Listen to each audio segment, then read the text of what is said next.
ಹಾಂ ಎಲ್ಲೋ ಶುಭೋದಯ.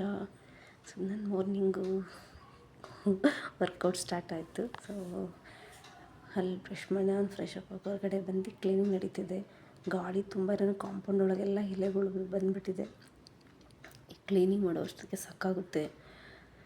So back pain ಬೇರೆ ಜಾಸ್ತಿ ಆಗಿರೋದ್ರಿಂದ ಹೆಂಗಪ್ಪ ಕಸ ಗುಡಿಸೋದು ಅನ್ನೋಷ್ಟು ಬೇಜಾರಾಗ್ತಿತ್ತು. ಬೇಜಾರಿಗಿಂತ ಪೇಯ್ನ್ ಜಾಸ್ತಿ ಇತ್ತು. ಸೊ ಆದರೂ ಏನು ಮಾಡೋದು, ಮಂಜು ಬರೋದಿಲ್ಲ ಇಟ್ಟು ಪಾಪ, ಮತ್ತು ಅವರು ನಿಲ್ಸೋದು ಎಂದಕ್ಕೆ ಅಂದ್ಬಿಟ್ಟು ನಾನೇನು ಕೆಲಸ ಮಾಡ್ಕೊತೀನಿ. ತುಂಬ ನಿಧಾನ ಇವತ್ತು ಕ್ಲೀನ್ ಮಾಡ್ತಾಯಿದ್ದೀನಿ.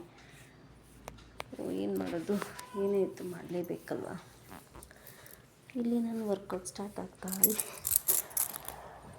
ನಾವು ಯಾವ ವರ್ಕೌಟು ಮಾಡಲ್ಲ, ಈ ಕೆಲಸ ಅದು ಇದು ಅನ್ನೋಷ್ಟಕ್ಕೆ ಅದಲೇ ವರ್ಕೌಟ್ ಆಗಿಬಿಡುತ್ತೆ.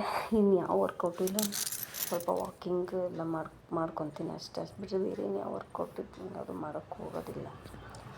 ನನಗೆ ಸ್ವಲ್ಪ ಹಿಂಡಿ ನೋವು ಮತ್ತು ಬ್ಯಾಕ್ ಪೇನ್ ಇರೋದು, ಯಾವ ವರ್ಕೌಟ್ ಏನೂ ಮಾಡೋದಿಲ್ಲ. ಸೊ ನಮ್ಮ ಬಾಡಿ ಗಾರ್ಡ್ ನೋಡಿರಿ, ಇಲ್ಲಿ ಬಿಟ್ಟರೆ ಎಲ್ಲೂ ಹೋಗೋದಿಲ್ಲ ಅವನು. ಸ್ವಲ್ಪ ಏನೊಂದು ಚೂರು ಸೌಂಡ್ ಆಯಿತು ಅಂದರೆ ನಮ್ಮ ಮನೆ ಹತ್ರ ಯಾವುದೋ ಒಂದು ಗಾಡಿ ಸುಮ್ಮನೆ ಸ್ಲೋ ಮಾಡ್ತು ಅಂದರೆ ಗಾಡಿ ಉದ್ದಕ್ಕೆ ಹೋಗ್ಬಿಡ್ತಾನೆ. ಸೊ ನನಗೆ ಅಷ್ಟು ಬೇಗ ಎದ್ದೊಳೋದ್ರಿಂದ ಅವನು ಇರೋದ್ರಿಂದ ನನಗೇನು ಭಯ ಆಗೋದಿಲ್ಲ. ನಾನು ಎಲ್ಲ ಕ್ಲೀನ್ ಮಾಡಿ ಒಳಗಡೆ ಹೋಗೋವರೆಗೂ ಅಲ್ಲೇ ಇರ್ತಾನೆ, ಅಲ್ಲೇ ಮಲ್ಕೊಂಡಿರ್ತಾನೆ. ಸೊ ಮೊದಲೇ ಹೇಳ್ತಾರೆ, ಮನುಷ್ಯನಿಗೆ ನಿಯತ್ತಿಲ್ಲ ಅಂದರೆ ಪ್ರಾಣಿಗೆ, ಅದರಲ್ಲೂ ನಾಯಿಗೆ ನಿಯತ್ತಿರುತ್ತೆ ಅಂತ.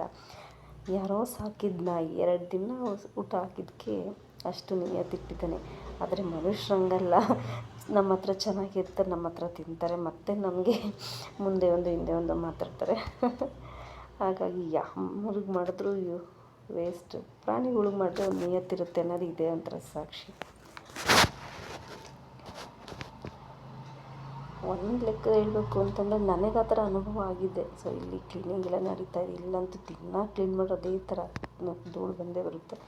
ಯಾಕಂದರೆ ಯಾರಿಗೆ ಕಷ್ಟ ಅಂತ ಬೇಗ ಇದು ಮಾಡ್ರು ಅಯ್ಯೋ ಅಂತ ಮರಗೋದು ಜಾಸ್ತಿ ನಾನು. ಸೊ ಬೇಕಾದರೆ ಅಡುಗೆ ತಿಂಡಿ ಊಟ ಎಲ್ಲ ಇಲ್ಲೇ ಮಾಡಿಕೊಟ್ಬಿಡ್ತೀನಿ. ಆ ಥರ ಮಾಡಿಕೊಟ್ಟು ಕೆಲವ್ರು ನನಗೆ ಹಿಂದೆ ಮುಂದೆ ಇದು ಮಾಡೋದು. ಈಗ ಅದಕ್ಕೆ ಯಾರೂ ಕೆಲಸ ಎಲ್ಲ ಮಾಡ್ತೀನಿ, ಬಾಗಿಲು ಹಾಕೊಂಡು ಒಳಗಡೆ ಏನಾದರೂ ಕೆಲಸ ಮಾಡ್ಕೊತಿರ್ತೀನಿ. ಸೊ ನಾನು ಯಾವತ್ತೂ ಯಾರ ಮನೆ ಹತ್ರಕ್ಕೂ ಹೋಗ್ತಿಲ್ಲ, ನಂದು ಕೆಲಸ ಆಗಿಬಿಡುತ್ತೆ, ಹೋಗೋದಿಲ್ಲ. ಬಟ್ ನಮ್ಮ ಮನೆ ಹತ್ರ ಇರೋರೇ ಹೋಗ್ತಾಯಿದ್ದೆಲ್ಲ ಮಾಡೋರು. ಬಟ್ ಮುಂದೆ ಮಾತಾಡೋದು ಒಂಥರ ಹಿಂದೆ ಒಂದು ಮಾತಾಡೋದು, ಏನೇ ಇತ್ತು ಅಂದರೆ ಸ್ಟ್ರೈಟಾಗಿ ಮಾತಾಡಬೇಕು, ಮುಂದೆ ಒಂದು ಮಾತಾಡಬಾರ್ದಲ್ವ. ಹಾಗಾಗಿ ಯಾರಿಗೂ ಏನು ಮಾಡಿದ್ರು ಎಷ್ಟೇ ಮಾಡಿದ್ರು ಹೊರಗಿನವ್ರಲ್ವ. ಈಗ ನಾನು ನನ್ನ ಫ್ಯಾಮಿಲಿ ಅಷ್ಟೇ, ಯಾರಿಗೂ ಅಷ್ಟು ಪ್ರಿಫರೆನ್ಸ್ ಕೊಡೋಕ್ಕೆ ಹೋಗಲ್ಲ. ಸೊ ನಮ್ಮ ಹತ್ರ ತಿಂತಾರೆ, ನಮಗೆ ಕೆಟ್ಟದ್ದು ಮಾಡ್ತಾರೆ. ಹಾಗಾಗಿ ಯಾರಿಗೂ ಅತಿಯಾಗಿ ಯಾರನ್ನೂ ಹಚ್ಕೊಂಬಾರ್ದಲ್ವ. ಅದೇ ಹಂಗಾಗಿ ಇವಾಗ ಯಾರು ಇದಕ್ಕೂ ಹೋಗೋದಿಲ್ಲ. ನಾವಾಯಿತು, ನಮ್ಮ ಕೆಲಸ ಆಯಿತು, ನಂಗೆ ಅಷ್ಟೇ. ಇಂಥಕ್ಕೆ ನಮ್ಮ ಮನೆ ಊಟ ತಿಂದು ಇನ್ನೊಬ್ರ ಹತ್ರ ನಾವು ನಮ್ಮ ಹತ್ರ ತಿಂದ್ಕೊಂಡು ನಮಗೆ ಹಿಂದೆ ಒಂದು ಮುಂದೆ ಒಂದು ಮಾತಾಡೋ ಜನ ಸಹವಾಸ ನಮಗೆ ಬೇಡ ಅಂದ್ಬಿಟ್ಟು ನಾವು ಇವಾಗ ಸುಮ್ಮನಾಗ್ಬಿಟ್ಟಿದ್ದೀವಿ. ಸೊ ಇಲ್ಲಿ ನಂದು ಕ್ಲೀನಿಂಗ್ ಎಲ್ಲ ಮುಗೀತಾ ಇದೆ. ಇದೆಲ್ಲ ಕ್ಲೀನಿಂಗ್ ಮಾಡಿ ನಾನು ಒಳಗಡೆ ಹೋಗೋಷ್ಟೊತ್ತಿಗೆ 5 ಗಂಟೆ ಆಗಿಬಿಡುತ್ತೆ.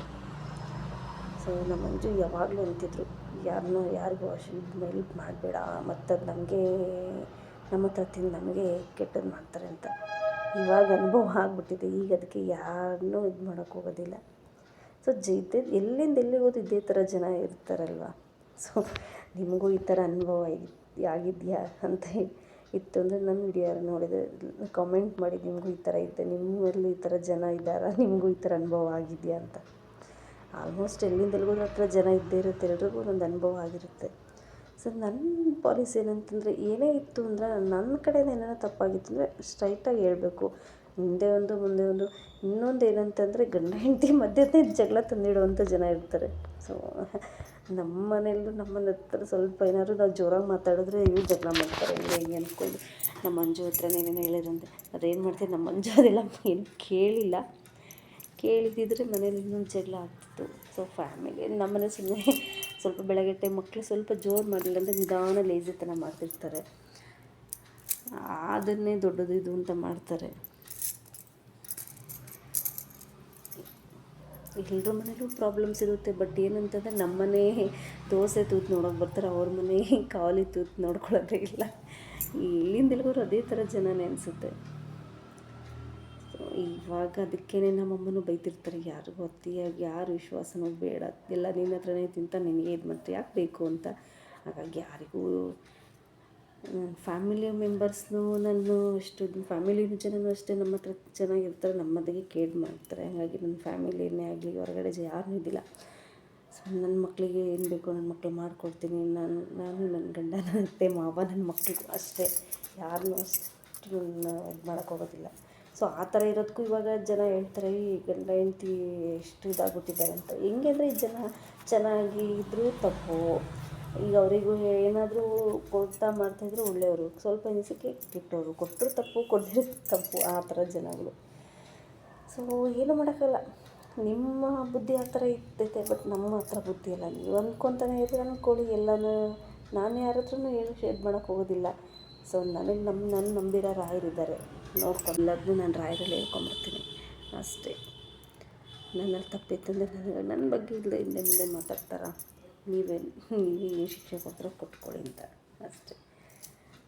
ಸೊ ರಾಯರು ನಮ್ಮದವ್ರನ್ನ ಯಾವತ್ತವ್ರು ಕೈ ಬಿಡೋದಿಲ್ಲ. ಇಲ್ಲಿ ನೋಡಿ ಪಲಾವ್ ಮಾಡೋಣ ಅಂತ ಹೇಳಿ, ಸೊ ಇದು ಕಾಯಲ್ಲಿ ಪಲಾವ್ ಅಲ್ಲ, ಹಾಲು ಪಲಾವ್ ಮಾಡ್ತಾಯಿದ್ದೀನಿ ನಾನು, ಕಾಯಲ್ಲಿ ಹಾಕಿಲ್ಲ. ಸೊ ನಾರ್ಮಲ್ ನಾವು ಪಲಾವ್ಗೆ ಏನೇನು ಹಾಕ್ತೀವಿ, ಚಕ್ಕೆ ಲವಂಗ ಏಲಕ್ಕಿ ಕಸ್ತೂರಿ ಮೆಂತ್ಯ ಪಲಾವ್ ಎಲೆ ಮತ್ತು ತರಕಾರಿ ಬಟಾಣಿ ಹಾಕಿ, ಇದಕ್ಕೆ ಸ್ವಲ್ಪ ಅರಿಶಿನ ಪುಡಿ ಮತ್ತು ಜೀರಿಗೆ ಪೌಡ್ರು ಮತ್ತು ನಾನು ಬಿರಿಯಾನಿ ಪೌಡ್ರು ಅಷ್ಟೇ ಹಾಕಿರೋದು, ಬೇರೆ ಇನ್ನೇನು ಗರಂ ಮಸಾಲ ಧನಿಯಾ ಪುಡಿ ಏನೂ ಹಾಕಿಲ್ಲ. ಅಕ್ಕಿ ಹಾಕಿ ಎಲ್ಲ ಮಿಕ್ಸ್ ಮಾಡಿದ್ಮೇಲೆ ಇಲ್ಲೊಂದು 2 ಗ್ಲಾಸ್ ಹಾಲು ಹಾಕಿದ್ದೀನಿ ಅಷ್ಟೇ. ಕಾಯಲ್ಲಿ ಹಾಕಿದ್ರು ಚೆನ್ನಾಗಿರುತ್ತೆ, ಕಾಯಲ್ಲೂ ಇಲ್ಲ ಅಂದರೆ ಈ ಥರ ಹಾಲು ಹಾಕಿ ಮಾಡೋದು ತುಂಬ ಚೆನ್ನಾಗಿರುತ್ತೆ. ಸೊ ಇಲ್ಲಿ ನೀರು ಹಾಕಿ ಒಂದು ನಿಂಬೆಹಣ್ಣು ಸ್ಕಿಪ್ ಆಗಿಬಿಟ್ಟಿದೆ, ವಿಡಿಯೋ ಮಾಡೋಕ್ಕಾಗಿಲ್ಲ ಅಂದು. ಸೊ ಇಲ್ಲಿ ನೋಡಿ ಕೊತ್ತಂಬರಿ ಹಾಕಿ ಒಂದು ನಿಂಬೆಹಣ್ಣು ಹಿಂಡಿ 2 ಸ್ಪೂನ್ ತುಪ್ಪ ಹಾಕಿ, ಸೊ ಇಲ್ಲಿ ಮಕ್ಕಳಿಗೆಲ್ಲ ರೆಡಿ ಆಯಿತು, ಅವರು ಸ್ಕೂಲಿಗೆ ಹೊರಟು ತಿಂಡಿ ರೆಡಿ ಆಯಿತು. ಸೊ ಅವ್ರು ಬಾಕ್ಸಿಗೆ ಹಾಕಿದ್ದು ಮಾಡೋದೆಲ್ಲ ಟೈಮ್ ಆಗಿಬಿಡುತ್ತೆ ಅಂದ್ಬಿಟ್ಟು ಅದನ್ನೆಲ್ಲ ನಾನು ವಿಡಿಯೋ ಮಾಡ್ಕೊಳಕ್ಕಾಗೋದಿಲ್ಲ. ಸೊ ಅವ್ರನ್ನ ಕಳಿಸಿದ್ಮೇಲೆ ನಮ್ಮದು ಇಲ್ಲಿ ಫ್ರೆಶ್ ಅಪ್ ಎಲ್ಲ ಮುಗಿದು ಪೂಜೆ ಮಾಡೋಣ ಅಂತ ಹೇಳಿ ರೆಡಿ ಆಗ್ತಾಯಿದೆ. ಅದು ನಮ್ಮದು ಇಲ್ಲೆಲ್ಲ ಫ್ರೆಶ್ ಅಪ್ ಮುಗ್ದು ನಂದು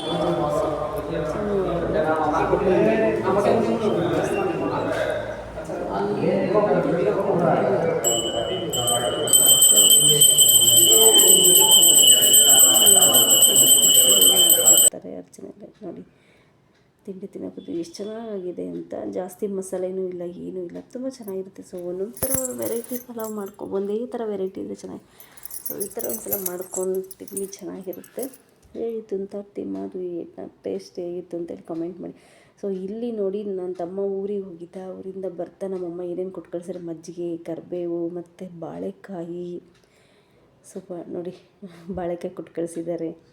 ನಮ್ಮ ಮನೆಗಂತೂ ನಾವು ಹೋಗಲಿಲ್ಲ ಅಂತಂದರೂ ಏನೋ ಖುಷಿ, ನನ್ನ ತಮ್ಮ ಹೋಗಿದ್ನ ಮಕ್ಳಿಗೆ ಕೊಟ್ಟು ಮಕ್ಕಳು ತಾಯಿನೇ ಅಷ್ಟು ಅಲ್ವಾ, ನಾವು ಹೋದರೂ ಅಷ್ಟೇ. ಸೊ ನೋಡಿ ಇಲ್ಲಿ ಬಾಳೆಕಾಯಿ, ಮಾವಿನಕಾಯಿ, ಅವು ಮೊನ್ನೆ ಒಂದು ಸಲ ಹೋದಾಗಲೂ ಕೊಟ್ಟು ಕಳಿಸಿದ್ರು ಮಾವಿನಕಾಯಿ ಎಲ್ಲ. ಮಾವಿನ ತಿಂದು ಖಾಲಿ ಆಗಿತ್ತು, ಮತ್ತು ಈಗ ಒಂದು ಅರ್ಧ ಚೀಲ ಕೊಟ್ಟು ಕಳಿಸಿದ್ದಾರೆ ನೋಡಿ. ಸೌತೆಕಾಯಿ, ಇನ್ನು ಏನೇನು ಬೇಕು ಫೋನ್ ಮಾಡ್ತಿರ್ತಾರೆ, ಇನ್ನು ಏನು ಬೇಕು ಬೇಬಿ, ಏನು ಬೇಕು ಅಂತ. ನಾನು ಬರೀ ಕಾಯಿ ಕೊಟ್ಟು ಕಳಿಸಿದ್ದೆ, ರೊಟ್ಟಿಗೆ ಅಂತ ನನಗೆ ತುಂಬ ಇಷ್ಟ ಅಂದ್ಬಿಟ್ಟು ನಮ್ಮಮ್ಮ ಆಯಿತು ಅಂತೇಳಿ 2 ರೊಟ್ಟಿ ಮಾಡಿಕೊಟ್ಟು ಕಳಿಸಿದ್ರು. ಸೊ ನಮ್ಮ ಕಡೆ ಬಳಿಯೋ ರೊಟ್ಟಿ ನನಗೆ ಅದೇ ಇಷ್ಟ. ಆಮೇಲೆ ಒಂದು ಪಪ್ಪಾಯ, ಆಮೇಲೆ ಅಡ್ಲಕಾಯಿ, ಕಾಯಿ ಖಾಲಿ ಆಗಿತ್ತು ಅಂತ ಹೇಳಿದೆ, ಕಾಯಿ ತೊಗೊಂಬಂದಿದ್ದ. ಸೊ ಇಲ್ಲಿ ನೋಡಿ ಅಡ್ಲಕಾಯಿ, ನಮ್ಮ ಶಿವಮೊಗ್ಗ ಕಾಯಿ ಅಡ್ಲಕಾಯಿ ಅಂತಾರೆ, ಪಡ್ಲಕಾಯಿ ಅಂತ ಕರೀತಾರೆ ನೋಡಿ. ಆಮೇಲೆ ನನಗಂತೂ ಇದು ಎಣ್ಣೆ ಸೊಪ್ಪು ಸಿಕ್ಕಾಪಟ್ಟೆ ಇಷ್ಟ ನೋಡಿ. ಇಲ್ಲಿ ಅಡ್ಲಕಾಯಿ ಕೊಟ್ಟು ಕಳಿಸಿದ್ದಾರೆ. ಮತ್ತು ಇದು ನಮ್ಮ ದೊಡ್ಡಮ್ಮ ಹಲಸಿನಣ್ಣು ಕೊಟ್ಟು ಕಳಿಸಿದ್ರು. ಸೊ ನೈಟಿಗೆ ಮತ್ತು ಎಣ್ಣೆ ಸೊಪ್ಪು ಮೊಸರು ಸಾರು ಮಾಡಿದ್ದೆ. ಮೊಸರು ಸಾರು ಇದೆಷ್ಟು ಈಸಿ ಗೊತ್ತಾ.